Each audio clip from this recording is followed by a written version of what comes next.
Assalamu alaikum everyone. How are you doing today? I hope you're all, alhamdulillah, good. And right now it's story time. So before we get started, I want you to find a comfortable place to sit. You can sit on the floor or on a comfortable chair or the couch. Make sure you sit and be comfortable. And let's shake the wiggles off of our body. So I would like you to wiggle your fingers, wiggle your toes, wiggle your nose, and wiggle your arms. Good, alhamdulillah, we all got rid of our wiggles. Now, let's take a deep breath. Raise your arms up and take a deep breath and keep it in. Hold it for 5, 4, 3, 2, 1, and let it out. Let it all out. MashaAllah. You guys are really good at this. Now, let's get started. Today's book is called Duck at the Door by Jackie Urbanovic. So we all know that the author writes the words and the illustrator draws the picture.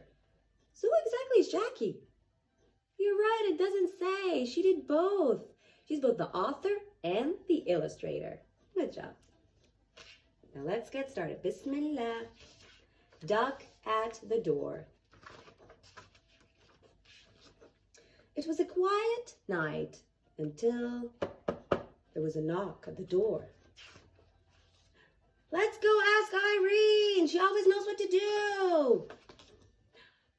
Irene, help. Someone's knocking on our door. It's the middle of the night. Who could be knocking on our door right now? It's a duck. Irene brought the duck inside. My name is Max, he began. I was born in the spring and I loved it. I stayed behind when my flock flew south because I thought I'd love winter, but it turned out to be very cold and very lonely. Winter isn't so bad when you have a warm home, said Irene. At first, Max had a lot to learn. He had to learn about phones, he had to learn how to migrate, and he had to learn how to drink from a cup. You think ducks can drink from cups? In January, he learned how to use the remote control. And in February, he discovered he had a flair for cooking. By March, he had made himself right at home. But by April, it was clear that Max had learned too much. Oh, there goes another Saturday night. Another rerun. A rerun? I've got it memorized. Gimme, gimme, gimme. Dakota, Coco, and Jessie Bear were tired of Max's recipes, and Brody was just tired of sharing his bed. Someone had to talk to Max. But who?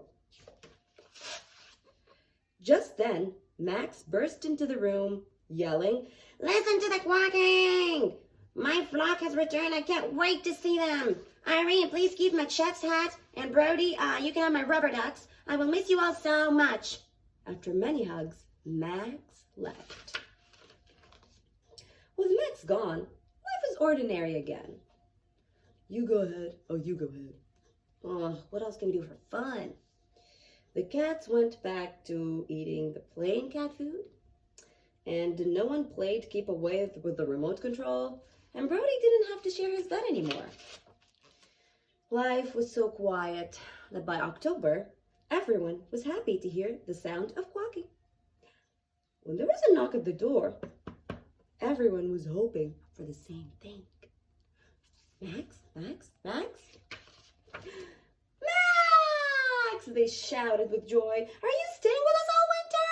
They all asked him. Yes, said Max. Me and my flock. Everyone looked at Irene, hoping that she would say something. But all she could say was, "Welcome home." The end. Did you guys enjoy the story?